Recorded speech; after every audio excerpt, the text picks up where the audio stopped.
న్యాయం జరగాలి అని అంటే తెలంగాణ రాష్ట్రం రావాలి అని చెప్పి ఎంతో మంది బంజారా సోదరులు ఆనాడు ఉద్యమంలో పాల్గొన్నారు.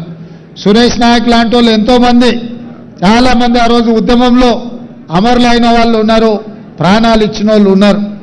అందుకే ఈరోజు మీ అందరి పోరాటాన్ని చూసి శ్రీమతి సోనియా గాంధీ గారు తెలంగాణ రాష్ట్రం ఇచ్చిన రాష్ట్రంలో 10 సంవత్సరాలు మీకు సముచితమైన స్థానం కల్పించి చదువుకున్న పిల్లలకు ఉద్యోగ ఉపాధి అవకాశాలు కల్పిస్తారని మేము అందరం ఆశించినాం.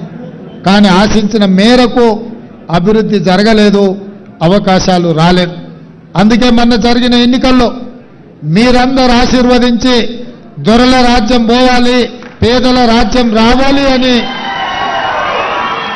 మీరందరూ ఆశీర్వదించడంతో ఈరోజు కాంగ్రెస్ పార్టీ అధికారంలోకి వచ్చింది. కాంగ్రెస్ పార్టీ అధికారంలోకి వచ్చిన తర్వాత సీతక్క గారిని మంత్రిగా, డాక్టర్ రామచంద్ర నాయక్ను విప్పుగా, ఇదే కాదు ఈరోజు కీలకమైన ప్రభుత్వ హోదాలలో చాలామంది గిరిజనులకు, ఆదివాసులకు ఎక్కడెక్కడ ఉన్నారో ఎత్తికి మరి మనం పోస్టింగ్లు ఇవ్వడం జరిగింది.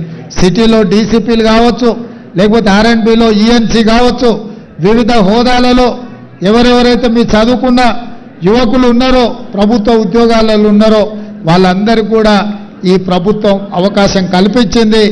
ఇదే కాకుండా మా బాలు నాయక్, మా ఎమ్మెల్యేలు అందరూ వచ్చి శ్రీ సంత్ సేవాలాల్ జయంతి సందర్భంగా మాకు ఆప్షనల్ హాలిడే ఇవ్వాలి సార్, మా దేవుడు, మేమందరం కూడా ఈ కార్యక్రమాలు జరుపుకోవాలంటే మీరు సహకరించాలి అని చెప్పిండు.